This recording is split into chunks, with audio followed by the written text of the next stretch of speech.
Welcome back to the Mookie Chilson channel, and you are looking live at another cue card. This is an outline, a rundown of what we're going to talk about in the order in which we're going to discuss it, and this is another triple Lindy dive into the VR pool, a video response, as our old friend Rodney on the diving board says, diving into the video response pool. Darren from Return to Collecting, John from 3D80s Kid, and Warren from Warren D in CLE. I've got VRs for all of you, and I'm going to wrap it all up with a little Mookie minute that I hope you will enjoy. There are no guarantees in life, and you will not get one here, but I hope you stick around for it.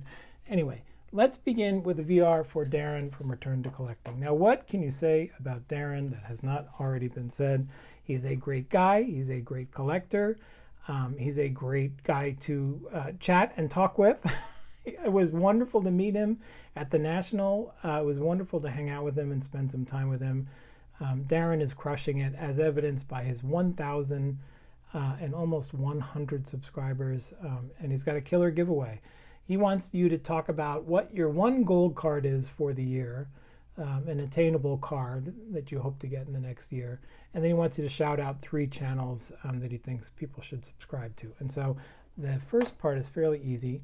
This is a card I struck out on twice at the National. There were 2 of these that I wanted to get, and I just either couldn't pull the trigger or it was gone when I went there.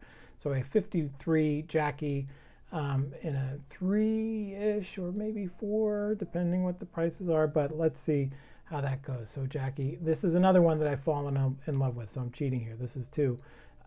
I love this set. I love my man Yogi, and so a nice Yogi Berra and a 49 Bowman is another attainable card, and a little less spendy than our friend Jackie. So the 3 channels that I want to shout out. Number 1 is super easy. This is my buddy Pete. Many of you know him. You met him at the National. He and I have been collecting since for, I guess, 35 years. We met in middle school. We traded cards back then in the pandemic. We both sort of fell back into cards again. And boy, has he, just to continue with the diving metaphor, he has gone in headfirst into the pool with some killer cards, which you can see on his video, on some of his videos there. He's got 3 of them. And he's also got 124 subscribers in about 2 weeks. So this guy's doing okay. Pete is a great guy. He's a great collector. He is my buddy, and he plays a mean guitar. So he has threatened to play that on his channel. And I'm just kidding. He's an excellent guitarist. And so I bet you will enjoy that when you see that. So go subscribe to Pete, 50/50 Vintage. How about Brent? My man Brent Richards, baseball cards. This guy has come out of the chute. 13 videos again, just in a couple weeks, 137 subscribers in just a few weeks. This guy, there's not a video I've watched of Brent's that I have not said, oh wow, I did not know that. He is turning over rocks and stones in Hobbytown that no one else I have seen to date yet. And I watch a lot of stuff. And so Brent, killer out of the gates, a great guy, great channel, great cards, and a fresh perspective and fresh content. So check Brent out for sure. And then finally, this is a little bit different. Iowa Dave Sports Cards. He has got an audio podcast that you can listen to on iTunes or anywhere you get your podcasts. But he has recently made the transfer from audio only to video and audio here on the YouTube channel. And he's got Iowa Dave Sports Cards is the name of his channel. He is criminally unsubscribed, 38 subscribers, which is just ridiculous because he does these incredible long-form discussions and interviews with really thoughtful and unique and different guests on subjects that are just really compelling and interesting and will keep your attention and teach you something and help you learn about yourself along the way, which is why that most recent video, Shallow End episode 57, let me give a specific shout out, How to Insult a Collector. I watched it. It's about a 10-minute long video. I think I've watched it 3 or 4 times because it's really food for thought about your collecting philosophy, how you organize your thoughts about how you collect, and what is motivating you in your collecting. And so let me just recommend, if you listen to nothing else, listen to that one. I think you will enjoy it. So that's Iowa Dave Sports Cards. And so that does it for Darren's VR. Let's move on to John 3D 80s Kid. Now, what can you say about John 3D 80s Kid that has not been said before? Just a super talented editor and YouTuber, and he's got a great collection and a great demeanor about him, and so community focused. And that's basically the whole point of this VR. He wants the community to share, the YouTube community to share their thoughts, to watch their own first video. John went back in this video to watch his own first video, give sort of reflections on how he's grown and changed as a YouTuber. And so he wants us to do the same exercise. And so I will do that for John. Here we go. This is my first video, and it's called What Do You Do with a Pinhole, Vintage Pinhole Baseball Card? I probably could have edited that title a little bit. But this was my sort of foray into YouTube land, and it was scary, and I probably did about 4,000 takes for, I don't know how long it was, 4 minutes worth of video. But the thing that's remarkable looking back at this are the people. I shouted out a couple of YouTubers in the description, and one of them was Shane from Shoebox Legends, who again sort of gave me the nudge to go do it. Said, read my verbose comments on his channel and said, "Why you need to make some content?" And I said, "Okay, all right, challenge accepted, Shane." I needed the push, and Shane gave it to me, and so I'm forever thankful for him. And then my buddy Greg from Midlife Cards, I gave him a nice shout out there in this first video.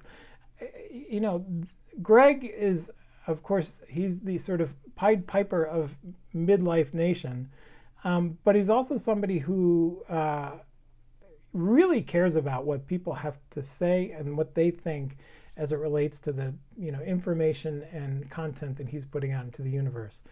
And the evidence of that is the great friendship that Greg and I have formed over this year plus on YouTube. And Shane too. I'm in a text thread with Shane and Greg right now as we speak, texting with them about Shane's dog and a piece of mail that Greg just got. So I think looking back on this video, I think the content has changed and evolved, and I've done some different things there, but the friendships have grown and blossomed and expanded, and it's just beyond my wildest dreams. And you probably hear that from a lot of people, but I really mean it. So there you go, John. So that's my VR for John 3D 80s Kid. Thank you to John. And the last VR we've got here is for my man Warren D in the CLE. Warren is a guy whose passion is oozing out of every pore in his body on every video he's got. He is a team collector after my own heart, and we have become buddies over this past year, texting with each other. We got to meet and hug in Cleveland, and we live chat and mix it up in different streams, and it has just been great to meet and to get to know Warren and his I love his channel. I love what he puts out there into the world, and he's thanking his viewers with a 200 subs giveaway. And all you have to do, you didn't even need to do a VR, you just had to put in the comments section your favorite card, and I'm not going to do that. I'm going to use my favorite card to get into the Mookie Minute, which has to do with a gift that Warren himself gave me. And so I'm going to tie this all together with a little bow here, starting with my favorite card. It's this guy, which you just saw in the previous little VR, my 1954 Topps Willie Mays. And why is this my favorite card? Well, here we go. Let's start the Mookie Minute. This is my favorite card because it reminds me of a simpler time in New York sports when the New York Giants were still there. And my father, who was a big fan of theirs, could go watch Willie Mays at the Polo Grounds and enjoy the great team and the greatness that was Willie Mays until he was ripped out of New York for San Francisco. And one of the things I like to do and have loved to do in my return to collecting, just to call back to Darren's channel here a little bit, is to find little archaeological items and elements that have to do with those Polo Grounds Giants, including this. This is a 1957 scorecard from the Polo Grounds the last year that the Giants would play in New York before the team left for San Francisco. And this is something I've shown before, but in a video. I bought this at Garfield for the low price of like 10 or 15 bucks. And it was scored. The scorecard was scored, and Roberto Clemente is in there. But so is Willie Mays. And what I didn't realize until I looked it up through Baseball Reference was this box score represented the final game that the New York Giants ever played at the Polo Grounds. This was the last game. So Willie Mays there was off to San Francisco. And of course, Willie was adored in New York, and they would do anything for Willie. And when that last game happened, they were just devastated, including, I'm sure, my father was devastated. And so the kid who had this card up on their wall with the pinholes was devastated. But that was not the end of the story for Willie Mays in New York, of course. If you're a fan of this channel, you know that the efforts to return Willie back to New York were not insignificant. And it took, 16 years? But Willie Mays did come back to New York in the form of the New York Mets as a ball player. In 1972, the Mets owner, Joan Payson, who was on the board of directors for the Giants when they left, became an owner for the Mets and traded for Willie Mays to bring him back to New York. And in 1973, the New York Mets went to the World Series with Willie Mays. And what a last hurrah. Willie was going to retire after the year. They had a huge ceremony at Shea Stadium wishing Willie farewell before the season ended. And they had no idea that they would continue their season. The team was 82-79 to finish the season, a very improbable NL East champion. They ended up winning in the NLCS and going to the World Series. And so Willie Mays, his last hurrah with the Mets, would last even longer than anybody expected. And this is the program that my man Warren D in the CLE gave to me. We were in a live stream the other night, and he said, "Hey, do you have a 1973 World Series program?" And I said, "No, I do not." And he said, "I'm sending you one." I said, "Are you kidding me?" He said, "Yeah, it's been hanging out in a box all these years, and I'm not doing it. I'd rather have somebody who appreciates it own it." And I couldn't believe it. And so a couple days later, this sucker showed up in my mail. And of course, being the baseball archaeologist and that I am, I immediately turned to the middle of the program to see which game this was from. Now, the Mets were not the home team. They played 2 in Oakland to start the series. Here, let me take this out. And actually split in Oakland, going 2-1. And Willie Mays was sort of pressed into duty in those first 2 games of the World Series. Here, I'm just going to place this like this. Oh, I don't want to ruin this. Willie Mays was pressed into duty because Rusty Staub was injured. And so Willie Mays had to play in the outfield, even though he was basically done. And he made a couple errors in Game 2, but also drove in some runs in Game 1 and 2. And the Mets had split. And so they came back to New York. And Game 3, Tom Seaver started and pitched really well. And what I have determined is that this box score is from Game 3 of the World Series. This is Willie's name there. You can see here that Wayne Garrett led off the game with a home run off of Catfish Hunter. Like I said, Tom Seaver went deep into the game. Willie Mays did not start this game. Again, Rusty Staub, whose shoulder was bothering him, came back in. And so this was actually not just any game for Willie Mays, but it was his last game. And it's not in here, but you can't see it. But in the 10th inning of a tie ball game, tied at 1, Willie Mays went up to pinch hit for Tug McGraw. And it would end up being the last at bat in his entire career. And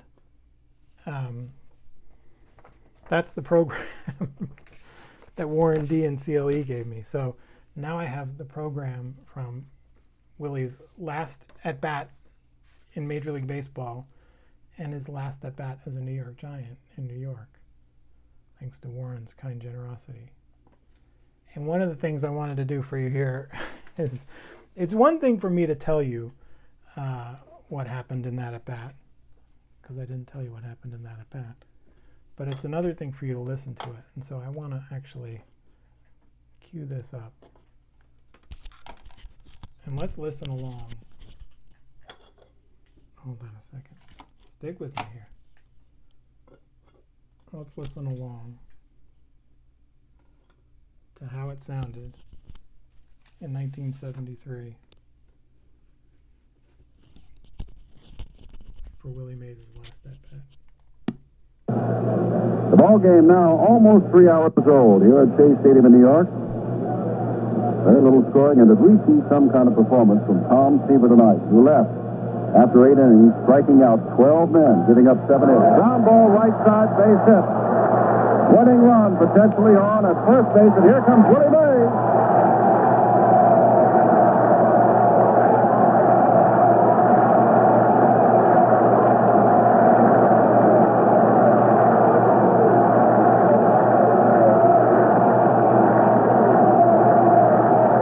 Willie Mays, 42 years old, started as a rookie in 1951, and with the New York Giants went all the way to the World Series, closing out his career here in 1973, 22 years later, and he's gone all the way to the World Series with another New York National League team, the Mets. He had a run-scoring RBI in the first game, and another one in game number 2. Number 24 flashes up on the scoreboard. 2-2, 2 out of the 10th. They're looking for some of that Mays magic. Right-handed batter against the left-hander Paul Lindblad, and nobody busy at all in the A's bullpen. Lindblad throws to Mays, ground ball in the hole. Campanelli goes to second base. He's out at second base on the first play. First play, Hells it out at second base. Mays first ball swinging. Campanelli went into the hole to his right, turned and fired to the second baseman Kubiak, and in a close play, he's gunned down. No runs, 1 hit. No errors and 1 left. At the end of 10, it's still New York 2, Oakland 2. And so there you have it. Willie Mays' last at-bat ever was for the fans in New York at Shea Stadium. The Mets would go on to lose that game in 11, and they'd lose the World Series in 7 to those Oakland A's. But at least Willie got to thrill the fans one more time. Did you hear that crowd go crazy when Willie Mays came out as a pinch hitter from the dugout? What an awesome thing for Warren to share with me. And I think that sort of ties together some of the generosity and kindness and amazingness of this YouTube universe that I've experienced throughout this time. So thank you for this amazing gift, Warren. I really appreciate it. Can't tell you enough. And thank you all for watching and sticking with me to the end. There were no guarantees. I hope it was okay. Anyway, that's it. Let's go Mets. Thank you.